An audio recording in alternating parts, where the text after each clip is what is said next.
بسم الله الرحمن الرحيم. الحمد لله رب العالمين، ثم الصلاة والسلام على أشرف المرسلين سيدنا ونبينا محمد وعلى آله الطيبين الطاهرين وعلى صحابته المنتجبين وسلم تسليما كثيرا. السلام عليكم ورحمة الله وبركاته. إلهي بمحمد سبحانه وتعالى نقدر مسلمين. الحمد لله الذي هدانا لهذا وما كنا لنهتدي لولا أن هدانا الله.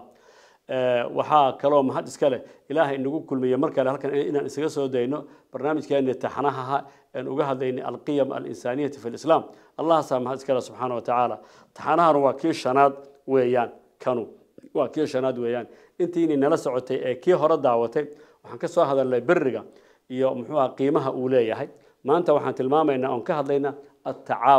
at-taawun iyo inay tahay qiimo wanaagsan oo kamid ah qiyamka ugu wanaagsan إلهي سبحانه وتعالى وديرجليه أو قرآنك وديرجلينيه وقرآنك إنه بهرنيه إنه يتهاي وحكلون تلمامة إنه الجمرمات هنا نقولنا التعاون والله جمرمان بقولتهاي بشر كي بني آدم كهدو دوني إنه يقول يستو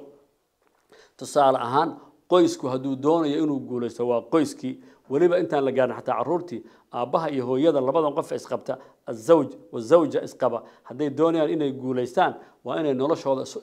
إسكو تعاونان وأنا إسكالميان وأنا قف كلام بوحي أو لما يسترو وأنا قف كلام محوها وإسكو ضيو إنه محوها وكرو قاد وسندمين مركا أن يتعاون وأنا إسكالميستان ويان مركي عرور التمادو أباها يهويدو عرورتها سي أكورين لهايين سي أتربيين لهايين سي محوها أي أخلاق الدين تدور لهايين وأنا إسكالميستان ويان qoyskii markuu koro carruurta ay soo weynaato aabihii iyo hooyadii carruurtii inay iswada tacaawunaan oo iskaalmeeyaan si ay noloshooda ugu najaxaan ayaa la doonayaa. waa qoyskii weeyaan. marka qoyska laga yimaado community yar oo meel degan, jaaliyad meel degan, ama ha noqoto jaaliyadaha qurbaha ku nool iyo galbeedka wadamada la midka ama xataa meelo kale haddaynan istacaawunin, haddaynan iskaalmaysanin, danahooda ma gaari karaan, danahooda ma qabsan karaan. iyaduna waa qayb kale oo tacaawunku wuxuu laga maarmaan u yahay community-yada iyo jaaliyadaha minority-ga ama laga tirada badan yahay ee ku nool meelaha ay ku yihiin ay ku yar yihiin ayuu laga maarmaan u yahay. tacaawunku wuxuu laga maarmaan u yahay muxuu ahaa bulshada wadan muxuu ahaa meel degan markuu jiro oo wadankaas uu leeyahay xuduudiisa dadka wadanka jooga ah inay iskaalmaystaan oo wadankan horumarkiisa iyo nabadgelyadiisa iyo muxuu ahaa sidoo u horumar la isku kaalmaystaan wanaaga wadanka si muxuu ahaa wadanku horumar la isku kaalmaystaan waa laga maarmaan weeye. hadayna sidaa yeelin wadanku ma horumarayo. marka loo yimaado muxuu ahaa bulshada muslimka ee adduunka dacladda joogta inay iskaalmaysato ayaa laga maarmaan. maanta waxa marka aad arkayso musiibo ayaan daraa wax ku dhaw konton dowladood oo muslima ayaa waxaad u jeedaa inay waxba u qaban laayihiin dadka la gumaadayo ee Gaza ee la baabi'inayo muxuu ahaa marka daawato muuqaalka aadan adkaysan karin konton dowladood oo muslimiina oo maanta waliba siyaadii calan wada haysata ayaa waxba u qaban la. sababtaas maxaa keenay tacaawun ma jirin iyo iskaalmays dhaba ayaan jirin. yani dhowr iyo 20 wadan oo carbeed oo waliba xuduudada wadamada qaarkood 40 kilomitir ka yar ay Gaza u jirto ayaan waxba u qabanaynin. sababtu waa maxay? tacaawun ma jirin. markii tacaawun la waayo bulshadu waxba ma noqonayso, qoysku waxba ma noqonayo, community waxba ma noqonayo, wadan waxba ma noqonayo, ummadna waxba ma noqonayso hadii tacaawun la waayo. marka tacaawunkaas waa arintaas weeyaan. markii laga sii gudbo bini aadamka adduunka jooga inuu istacaawuno oo danta guud iska tacaawuno ama iska kaalmaysto ayaa la doonaya. haddaan sidaa la yeelina bini aadamka laftiisu hadee horumarka uu higsanayo iyo wanaagga uu higsanayo ma gaarayo. waaga dhaweeyda dhacday arintii muxuu koronadu waad garanaysaa. bini aadamku isu tacaawunay isu kaalmeeyay tiiba waxay keentay in la xakameeyo ayay keentay. marka tacaawunku wuxuu laga maarmaan u yahay كونكن dadka ku nool ee basharka ah inay horumar gaaraan ay hore u socdaan ayuu tacaawunka oo xataa iyaga laftooda oo horumar u yahay. yani marka tacaawunkaas maanta tilmaamayna qiimaha uu ku leeyahay quraanka ilaahay subhanahu wa ta'ala iyo islaamka. waxa la yiraahdaa marka min alqiyam al-insaniyah al-fadila allati ragaba al-islam fiha at-taawun. qiyamka aadka u qiimaha badan aan soo tilmaanay insaanku una ka maarmin diintuna ay dhiirigelisay waxa kamid ah qiimada leeyahay at-taawun iskaalmaysi isgarbagal ayaa kamida. yani وهو التضامن والتعاضد والترافد waxa weeye in la taageersado in la isgarabsado in la isgarab galo in lagu tala galo si horay loo gaaro guul loo gaaro arrintan in laga wada miro dhaliyo taas weeyaan tacaawunku wa tacaawun almadluubu huwa tacaawun cala albirri wattaqwa tacaawunka la doonayana waxa weeye waa midka ku salaysan birri oo samafalkuna maxaan soo sheegnay oo fiirso noocyo fara badan amaan ku soo tilmaanay attaqwa maxaan ku soo sheegnay cadamu tacaddi kaas weeyaan birriga madluubka ah in la isu kaalmaysto in laga hortago tacaddiga xadgudubka in laga hortago xadgudubka in la joojiyo xadgudub inaan la samaynin in la isku kaalmaysto birri iyo samafal in la isku kaalmaysto kaas weeyaan waxaana weeye bian yudaahira almar'u akhaahu wa yuciinahu calaa ficli alkhayraat qofku inuu qofka kale walaalkii fi ddiin walaalkii fi linsaaniya qofkaa diinta walaalka ku tihiin inaad ugu kaalmayso qofkaasu khayrka inuu sameeyo khayrka siduu uga qayb qaadan lahaa khayrka suu qayb uga noqon lahaa qofka xataa aydan isku diin ahayn ee aad insaaniyadda iyo bini'aadminimada aad walaalka ku tihiin xataa inaad ku kaalmayso ood ku saacido siduu khayrka uga qayb qaadan lahaa siduu qayb uga noqon lahaa bulshada muxuu ahaa bulshada qiimaheeda iyo wax soo saarkeeda iyo wax ku kordhinteeda siduu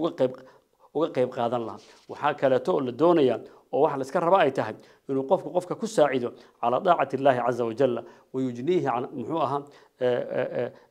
ويجنبه عن معصيته إنه قفك كساعده داعد إلهي سبحانه وتعالى سوء إيمان لها سوء معاصي الذنوب توقف عن لها إنه قفك كساعده أيال الدنيا وحل إلى هذا التعاون واجب ديني وضرورة اجتماعية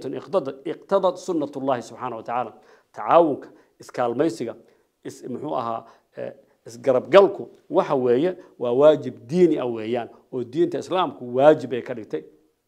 أنا سومر التعاون على البر يعني وحاكا هو ضرورة اجتماعية وضرورة لقى مارمانه برشده كمان مارنته برشده الدونة إن ينجحه قفك الدونة إنه ينجحه كمان مارمه حاجة قف مال علاك كلي كسر عي مجره قف ولا ببلش قيس بو كمديه قيس كان نجحتان كيسو حكوا حرنت أفراد قيسكو إن ينجحه برشده نجحتان كذا حكوا حرنت هاي قيسسكو إن ينجحان أي كحرنتها muxuu ahaa marka saas wuxuu isugu xiran yahay yani marka waa daruura ijtimaaciya waa laga maarmaan weeyaan sunnada ilaahay subhanahu wa ta'ala ayaana arinta iyada ku duraarsatay alla tuqama hadhihi alhayatu illa ala almuawanati walmusharaka noloshanu meel ma gaadayso guul lama gaadayo hadaan la istaageersanin hadaan la isgacan qabanin hadaan la iskaalmaynin hadaan laga shaqeynin danta si guud iyo tacaawunka aan laga wada shaqeynin meel lama gaadayo muxuu ahaa sidaas marka fatacawun xaajatun daruuriyatun laa yumkinu muxuu tacaawunku waa baahi lagama maarmaan ah oo fardigu kama maarmo qofku tacaawun kama maarmo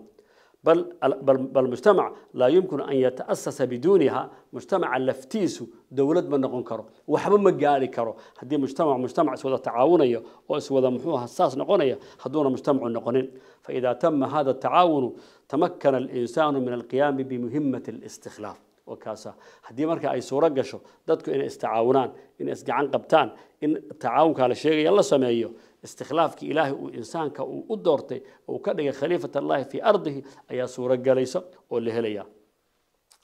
عيدها وحكم إذا مركا نقول رجلنا عاد إله وله سبحانه وتعالى فيري وتعاونوا على البر والتقوى ولا تعاونوا على الإثم والعدوان وأنا حلقة ورقات وقصوا هذا الله خير كي وناقص وكال ما يست حمانته يحد قدبك حيث قال بيسننا نبي صلى الله عليه وآله وسلم وحكده إعانة ذا الحاجة صدقة قفك ولالك كالمينتيسا صدق النبي وكده صلى الله عليه وآله وسلم والنبي وحوري على كل مسلم صدقة قفك استوى مسلمة صدقة يا لقرب إنه بحيه مركاسا صحابي ويدي وحوري يا رسول الله أو يا نبي الله فمن لم يجد قف كان هلي كان كورن وحو صدقيسته قف كان هلي كان وحو صدقيسته كورن نبي وحو كجواب صلى الله عليه وآله وسلم يعمل بيده فينفع نفسه ويتصدق قف كوح وصدق عن هلي كان وحو صدقيسته هالشقيو هحماله كدبنا حولها وحمالي قيب كمذا هالصدقيو سؤال مركو سدا يري النبي صلى الله عليه وآله وسلم صحابي وحو كسيري فإن لم يجد قفك هدو وايا كورن حتى ما يقولوا كشقيستو وايا كسوقات أما تبرو كشقيست ملها كسوقات يعني ما دعيه النبي وحو دغيسو يعين ذا الحاجة الملهوف قف باهم بو كالمينيا قف دبن بو كالمينيا marka dhibkuna waa boqol nooc weeyaan alaabu qaadi laayay waad la yara qaadi jidku ka dhunsan yahay waad ku toosin jidku ka dhunsan yahay waad ku toosin wuu niyad jabsan yahay niyadaadu dhisi wuu badan yahay yani yuciinu dal xaajati malhuuf qof dhibban ayuu u kaalmaynaya ninkii wuxuu sii weydiiyay wuxuu yidhi fa in lam yajid taana hadduu waayo ka waran hadduu samayn waayo yani khayrku marka ma dhammaanaya dhegaysan nabiga sala allahu calayhi waali wasalam yaa rasuula allah ummadaada maxaad khayr u sheegtay maxaad wanaag noo tilmaantay nabigu wuxuu yidhi falyacmal bilmacruufi waliyumsik can ishari fainaha lahu sadaqa hadduu wax kala samayn waayo hee fiiriya wanaagga afka ha ka sheego wanaagga ha sameeyo dadkana shartiisa ha ka haysto taasaa sadaqa noqonaysa haddaad waxba kala tari weydo badanaa ma gaariyo insaanku wuxuunbuu tari karaa laakiin haddaad waxba kala samayn weydo dadka uun xumaantaada ka dayso dadka uun culays ha ku noqonin dadka uun dhibaato ha ku noqonin dadka uun burburkooda ha ka shaqaynin dadka shartaada ka dayso taasaa sadaqa kuu noqonaysa sidaasuu nabigu sala allahu calayhi waaalihi wasalam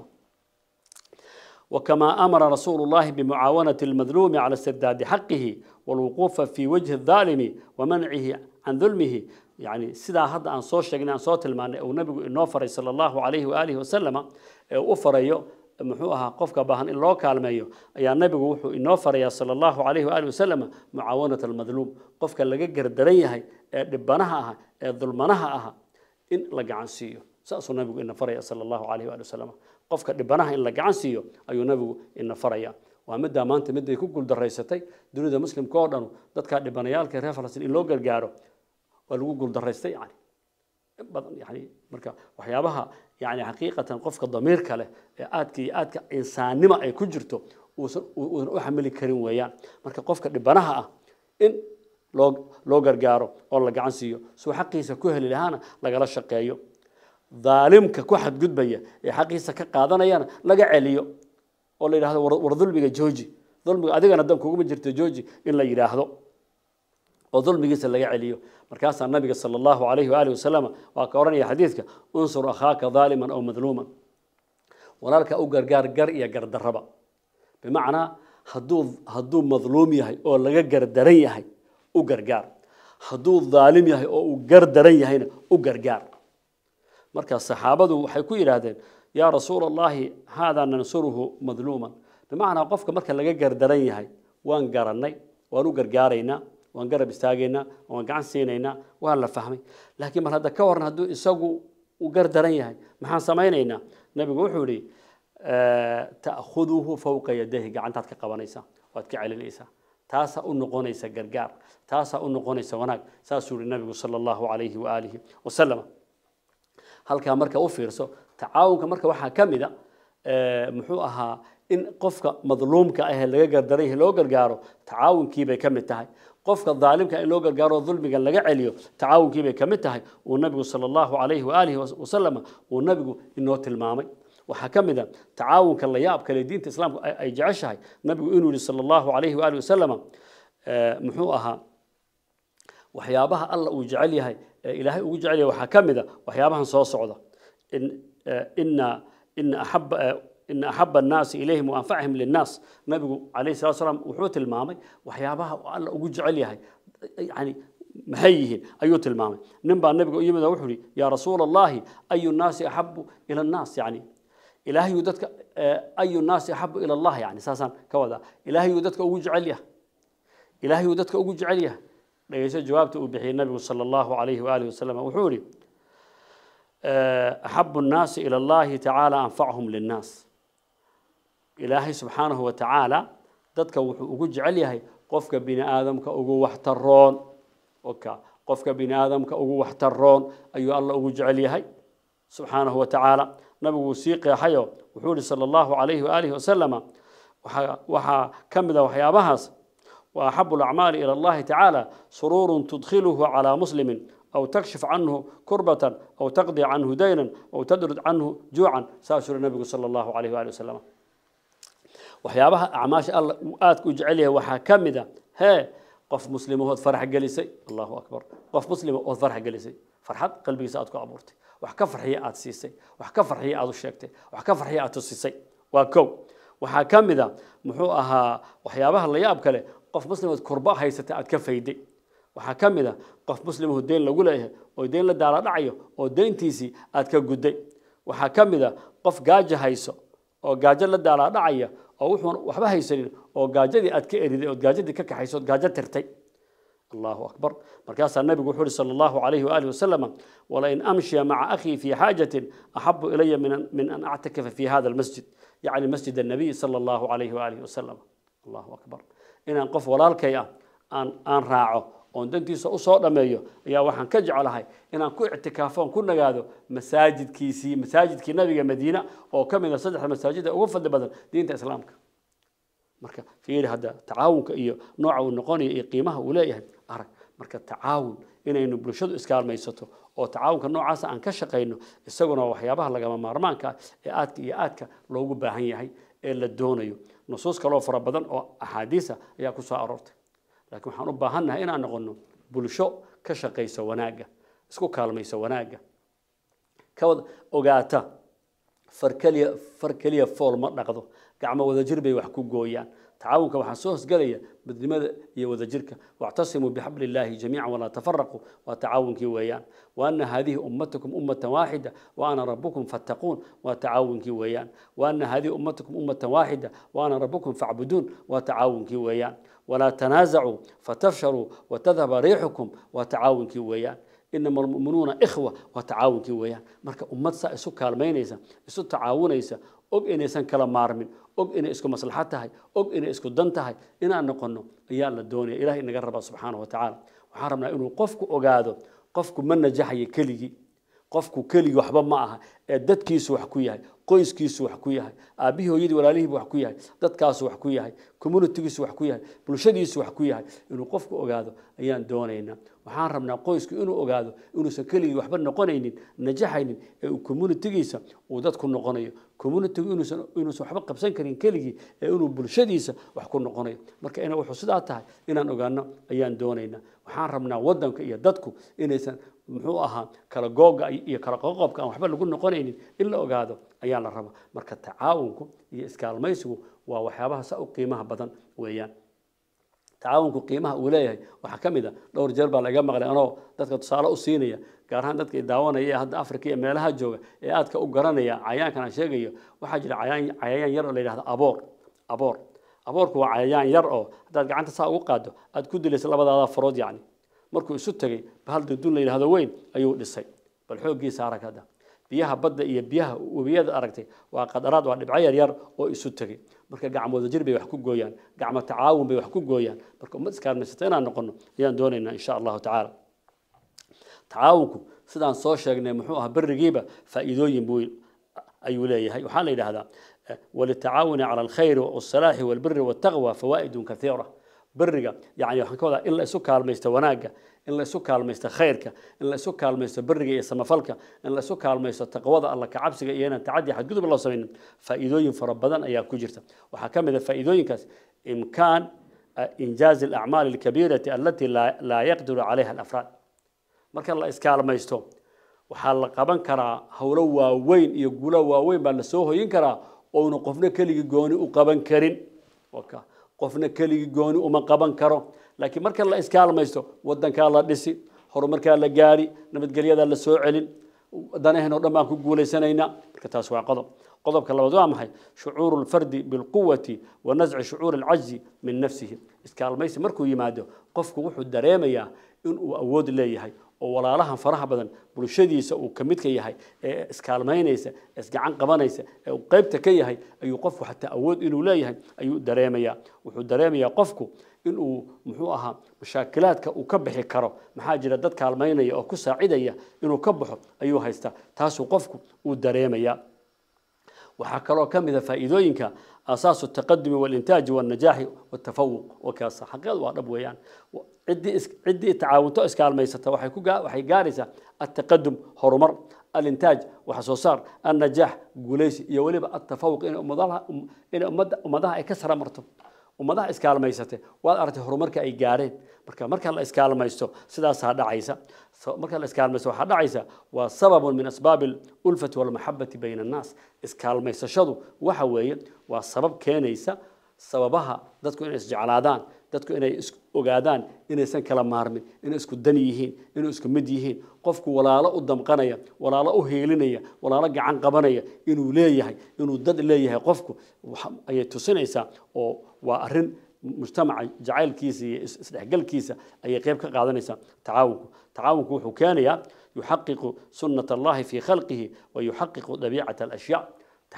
tacaawunkuna waxa weeyaan wuxuu xaqiijinayaa sunnada ilaahay ee kownkan iyo makhluuqiisa oo kownkan markuu istacaawuno oo isgacan qabto ayuu guul gaarayaa yani sidaa darteed ayaa waxaan isku dhiirigelinaynaa bulshadayda meel walbo aan joogno inaan iskaalmaysano qoysku inuu iskaalmaysto community inuu iskaalmaysto wadanka iyo dadku inay iskaalmaysato inaan noqono bulsho istacaawunto khayrka isku tacaawunto isku kaalmayso inaan noqono ayaynu iskula dardaarmaynaa fartaada xunu firiq kaagama hadho ma kala go'ayno marka dad wanaaga ka wada shaqeeya wanaaga isku kaalmeeya wanaaga isku gacan siiya inaan noqono ayaynu isu dardaarmaynaa intaynu xalaqo kale ku kulmi doono waxaan idinkaga tegayaa sida ay nabadgeliyo wajazaakum allahu khayr wassalaamu calaykum waraxmat ullaahi wabarakaatuhu